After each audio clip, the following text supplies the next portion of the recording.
అందరికీ నమస్కారం. అందాల లోగిలికి స్వాగతం. ఈరోజు మనం కలలోని నిజం అనే కథను విందామా? రచించిన వారు డాక్టర్ కేవి రమణ గారు. ఇక కథలోకి వెళ్తే, ఆవిడ మీ అమ్మలాగా లేదు. దూరంగా బెంచి మీద కూర్చున్న పెద్దావిడని భర్తకి చూపిస్తూ అడిగింది జనని. ఆవిడ తన మనవడికి కాబోలు మురిపెంగా అరటిపండు తినిపిస్తోంది. అటువైపోసారు చూసి తల తిప్పుకున్నాడు. రైల్లో కిటికీ పక్కన కూర్చున్న మాధవరావు భర్తకి సెండాఫ్ ఇవ్వడానికి వచ్చి కిటికీ పక్కన ప్లాట్ఫామ్ మీద నిలబడి ఉంది జనని.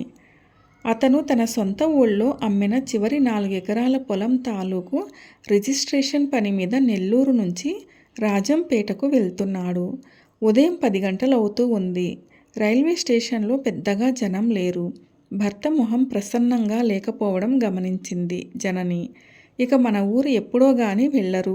రిజిస్ట్రేషన్ రేపు కదా, రాత్రికి మన ఊరెళ్ళి మన ఇంట్లో ఉండండి అనునయంగా చెప్పింది జనని. అది మన ఇల్లు కాదు, అనురాధది కోపంగా అన్నాడు మాధవరావు. అనురాధ మీ చెల్లెలే కదా, ఎవరో అన్నట్టు మాట్లాడతారేం? ఆ బంధం అప్పుడే తెగిపోయింది. వాళ్ళ పరిస్థితి బాగుండకే కదా మీ అమ్మ వాళ్ళకి ఇల్లు పొలం ఇచ్చింది. అయినా ఎవరికి ఇచ్చింది? మీ ఒక్కగానొక్క చెల్లెలికేగా. మీరు ఆ ఇంటి గడప తొక్కి 2 ఏళ్ళయింది. ఆస్తి కోసం రక్త సంబంధం తెచ్చుకుంటామా? జనని వదల్లేదు. మాధవరావు మాట్లాడలేదు. ఓ కాకిగోడ మీద కూర్చొని అవతలి ప్లాట్ఫామ్ మీద ఎవరో వదిలేసిన అన్నం ప్యాకెట్నే చూస్తోంది. దూరంగా నీడలో పడుకున్న కుక్క కాకినే గమనిస్తోంది. ఆమెకివ్వబట్టే గదా ఆ 6 ఎకరాల పొలమైన మన కుటుంబం కింద సాగులో ఉంది. మీ నాన్న ఆ పొలాన్ని తయారు చేయడానికి ఎంత కష్టపడ్డారు? అనురాధ ఆడమనిషైనా కాయకష్టం చేసి వ్యవసాయం చేస్తోంది. మన వాటా మనమేం చేశాం? బంగారం పండే మాగాణి అమ్మి ఈ నగరం కొసానెక్కడో ఇళ్ల స్థలాలు కొని కంప చెట్లకు తొండలకు వదిలేశాం. మాధవరావు భార్య వైపు కోపంగా చూశాడు. గోడ మీద కాకి అన్నం పొట్లం దగ్గరకొచ్చి భయంగా అటూ ఇటూ చూసి తినకుండానే వెళ్ళి మళ్ళీ గోడ మీద కూర్చుంది. కుక్క నిరాసక్తంగా తల మరోవైపు తిప్పుకుంది. రైలు కూత వేసి బయలుదేరడానికి సిద్ధపడింది. చెల్లెలి మీద కోపం పెట్టుకుని రాత్రికి ఆ నరసింహుల ఇంట్లో పడుకోకండి. అతను ఫ్యాక్షన్ మనిషి. ఎప్పుడు ఎవరు దాడి చేస్తారో తెలీదు. సాయంత్రం చల్లపొద్దున 2 మైళ్ళు నడిస్తే మన ఊరు వస్తుంది. ఇంటికెళ్ళండి, అందరూ సంతోషిస్తారు. కదులుతున్న రైలుతో పాటు నడుస్తూ చెప్పింది జనని. రైలు ముందుకు నడుస్తూ ఉంటే మాధవరావు జ్ఞాపకాలు వెనక్కి పరుగెత్తాయి. మాధవరావు వాళ్ళది రాజంపేటకి పడమరగా 10 మైళ్ళ దూరంలో చెయ్యేటిగట్టు మీద అనుంపల్లె. ఏటికెటు అటు ముక్కారు పండే మాగాణి. తండ్రి కాంతయ్య వృత్తిరీత్యా టీచర్ అయిన ప్రవృత్తిరీత్యా వ్యవసాయదారుడు. అనువంశికంగా వచ్చిన 12 ఎకరాల మెట్ట భూమిని కాయకష్టం చేసి మాగాణిగా మార్చాడు. మాధవరావు అనురాధ ఇద్దరే సంతానం. ఇద్దరికీ తల్లి సీతమ్మే లోకం. మాధవరావు తిరుపతిలో ఎంఏ ముగించుకుని ఉద్యోగంలో చేరిన కొత్తల్లోనే అనురాధ పెళ్ళయింది. కుర్రాడికి ఆస్తిపాసులు అట్టే లేకపోయినా చెన్నైలో మంచి ప్రైవేట్ కంపెనీలో ఉద్యోగమని మొగ్గు చూపారు. అనురాధకి తొలుచూలు ఆడబిడ్డ. మాధవరావు పెళ్లినాటికి రెండోది తప్పటడుగులు వేస్తోంది. అంతా సవ్యంగా నడుస్తుందనుకున్నంతలో ఓ రోజు కారు ప్రమాదంలో అనురాధ భర్త తీవ్రంగా గాయపడ్డాడు. ప్రాణం పోయినంత పనయింది. చెన్నైలోని పెద్ద పెద్ద ఆసుపత్రులు డాక్టర్ల చుట్టూ తిరిగి 1 ఏడాది పాటు మందులు తీసుకున్నా ఫలితం దక్కలేదు. అతనికున్న ఆ కాస్త ఆస్తి హరించుకుపోయింది. కాంతయ్య తనకు చేతనైనంతా చేశాడు. అల్లుడు పూర్తిగా మామూలు మనిషి కానే లేదు. ఉద్యోగానికి పనికిరాడన్నారు. భర్త పిల్లలతో అనురాధ పుట్టిల్లు చేరింది. కూతురి సంసారం కూలినందుకు సీతమ్మ కుంగిపోయింది. కాంతయ్య మంచం పట్టాడు. ఆపై ఆయన ఎక్కువ రోజులు బతకలేదు. ఆయన పోతూ పోతూ భార్య సలహా మీద సగం ఆస్తి కూతురికిచ్చి పోయాడు. సీతమ్మ కూడా తన పేరుతో ఉన్న పొలము ఇల్లు కూతురికే ఇచ్చింది. మొదట్లో మాధవరావు ఇవన్నీ పట్టించుకోలేదు. రాను రాను వాళ్ళు వీళ్ళు అనడం మూలాన తల్లికి తనకంటే చెల్లెలంటేనే ప్రేమ ఎక్కువని, ఆమెకి అవసరానికంటే ఎక్కువ ఇచ్చిందనే అభిప్రాయానికి వచ్చాడు. మొదట్లో వాదించాడు. తర్వాత తల్లి చెల్లితో మాట్లాడడం మానేశాడు. ఏడ్చి మొత్తుకోవడం తప్ప సీతమ్మ కొడుకు మనసు మార్చుకోలేకపోయింది. మాధవరావు భార్య జనని అత్తగారి పక్షమే వహించింది. అనురాధకు వేరే జరుగుబాటు లేదు. ఇవ్వడానికి ఇల్లు భూమి తప్ప తల్లి దగ్గర మరేమీ లేదు. ఎవరున్నా లేకున్నా భూమి అయితే కన్న తల్లిలా కడుపులో పెట్టుకుని కాపాడుతుంది. భూమిని నమ్ముకుంటే అది అన్యాయం చేయదు. కనీసం కలో గంజో ఇస్తుంది. మనకేం, మీకు మంచి ఉద్యోగం ఉంది. ఇలా జనిని ఎంత నచ్చజెప్పినా మాధవరావు తలకెక్కలేదు. మంకుపట్టులో మార్పు రాలేదు. ఆ కోపంతోనే ఊళ్ళో తన వాటాకొచ్చిన పొలమంతా అమ్మేశాడు. మిగిలిన బంధాన్ని తెంచుకుని రావడానికి ఇప్పుడు వెళ్తున్నాడు. రైలు ఇంకా ఎండ ఉండగానే రాజంపేట చేరింది. తన ఊరెళ్ళడానికి ఇష్టపడని మాధవరావు 2 మైళ్ళ ముందే నరసింహులున్న ఊర్లో బస్సు దిగిపోయాడు. ఆ రాత్రికి నరసింహులింట్లోనే ఉండడానికి నిశ్చయించుకున్నాడు. నరసింహులు ఇల్లు అవడానికి డాబా అయినా 4 వైపులా పెద్ద పెంకుల వసారాలున్నాయి. ముందు వైపు వీధిలోకి ద్వారానికి ఇరువైపులా పెద్ద అరుగులు. రాత్రి భోజనం తర్వాత నరసింహులతో పిచ్చాపాటి మాట్లాడాక వీధి అరుగు మీద పక్క పరిపించుకున్నాడు మాధవరావు. ఇంట్లో పడుకోమన్నా వినలేదు. తన ప్రాంతాల గాలి పీల్చి వెన్నెల చూస్తూ నిద్రపోయి చాలా కాలమైందన్నాడు. వీధి పొడవున చెదురుముదురుగా కలిసిపోయిన ఇల్లు.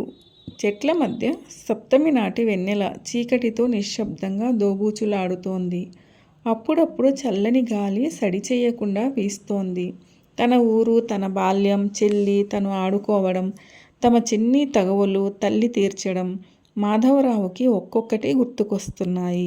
తన ఊరికి అంత దగ్గరలో తన ఊరుగాని మరో ఊళ్ళో ఈ అరుగు మీద ఇలా ఒంటరిగా పడుకోవడం అతనికి తెలియకుండానే ఎప్పుడో నిద్రపట్టింది. నిద్రపోతున్న మాధవరావుని ఎవరో మెల్లగా స్పృశించి నిద్ర లేపినట్టయింది. కళ్ళు తెరిచి చూశాడు. అంతా మసగ్గా ఉంది. రాత్రి ఏ జామో తెలియలేదు. ఎదురుగా తన కాళ్ల పక్కన వీధి వైపు ఎవరో ఆడమనిషి కూర్చుని ఉంది. తేరిపార చూశాడు. ఇంతలో ఎక్కడి నుంచో కొంచెం వెలుతురు ఆమె మీద పడింది. ఆమె తన తల్లి సీతమ్మ. చిత్రంగా ఆ గుడ్డి వెలుతురులోనూ ఆమె మొహం స్పష్టంగా కనిపిస్తోంది. పుల్లంపేట నేత చీర కట్టుకుని కొంగు భుజం చుట్టూ కప్పుకుంది. తన వైపే ఆప్యాయంగా చూస్తోంది. అదేమిటి ఇంత రాత్రి వేళ ఇక్కడికొచ్చింది? ఎలా వచ్చిందసలు? అతనికంతా అయోమయంగా ఉంది. దాహంగా ఉంది. గొంతు పూడుకుపోయింది. కష్టం మీద లేచి వెనక్కి జరిగి కూర్చున్నాడు. ఏమిటిట్లా వచ్చావు ఇంత రాత్రప్పుడు? ఎలాగో గొంతు పెగల్చుకున్నాడు. నీకోసమే. ఇంకా నా మీద కోపం పోలేదురా నాయన? ఆమె గొంతులో ఏదో శీతల మార్ధవం, గడ్డగట్టిన బాధ. ఎందుకొచ్చావు? నీకు నేనంటే ఇష్టం లేదు. చెల్లెలంటేనే ఇష్టం.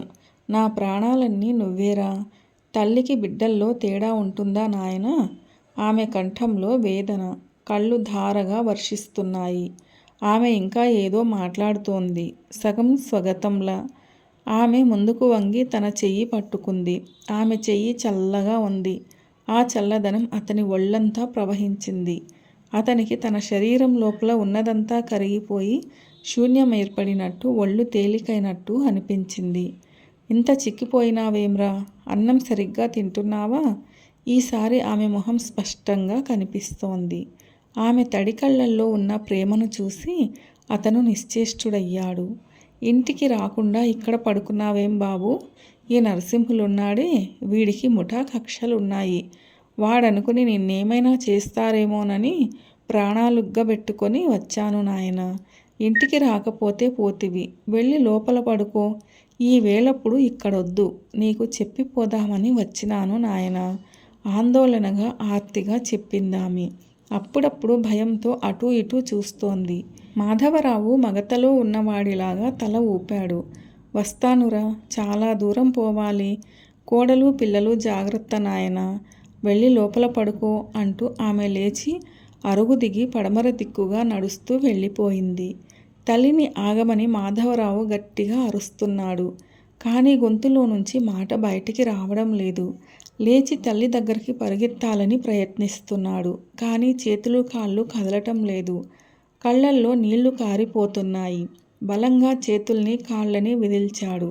స్తంభానికి చెయ్యి తగిలి అబ్బా అని అరిచాడు. నిద్రలో విసరగా చెయ్యి స్తంభానికి గట్టిగా తగలడంతో మాధవరావుకి మెలకువ వచ్చింది. ఒళ్ళంతా సన్నగా కంపిస్తోంది. చెమటలు పట్టాయి. కాసేపు ఏమీ అర్థం కాలేదు. చెయ్యి నొప్పి తెలుస్తోంది. వీధిలో అంతా నిశ్శబ్దంగా ఉంది. వెన్నెల పలచబడింది. లేచి కూర్చున్నాడు. తల విదిలించాడు. కొంత స్పృహలోకి వచ్చాడు.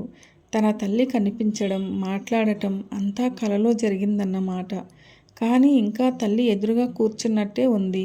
నెమ్మదిగా స్ఫురణకొస్తోంది. తల్లి చనిపోయి 3 ఏళ్ళయ్యింది.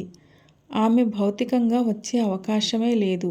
కానీ ఎంతో భౌతికంగా జరిగినట్టుంది. ఆమె ఆత్మ వచ్చిందా? తనకలాంటి వాటి మీద నమ్మకం లేదు.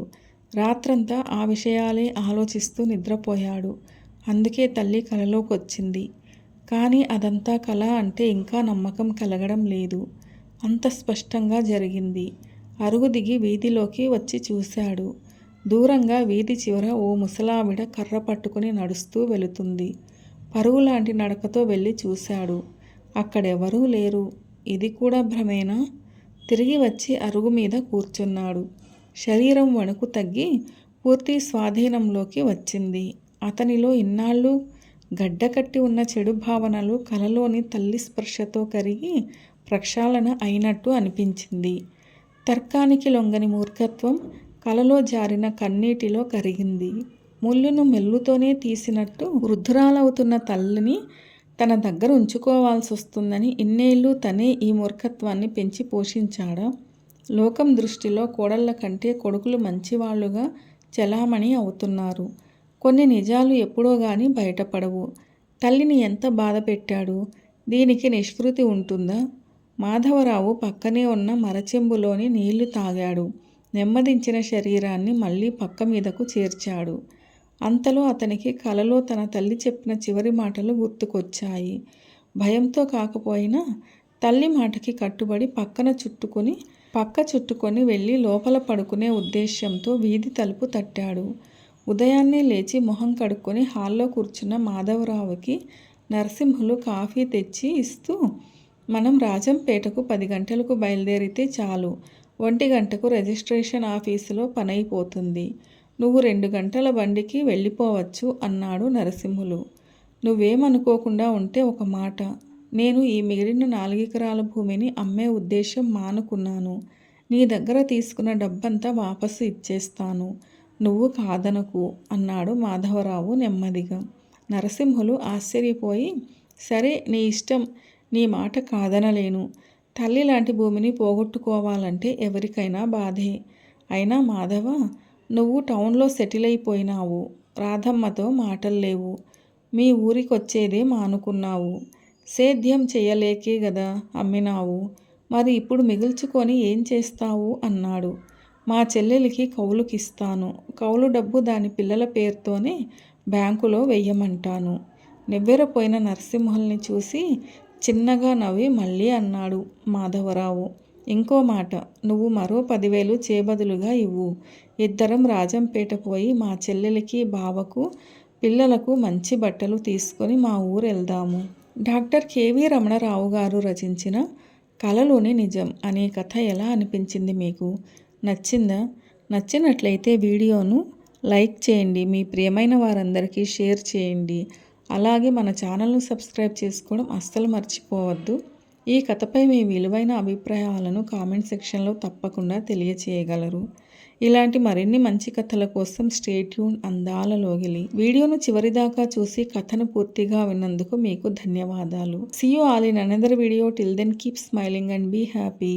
A very special thanks to this story writer KV Ramanarao garu for this wonderful and amazing story.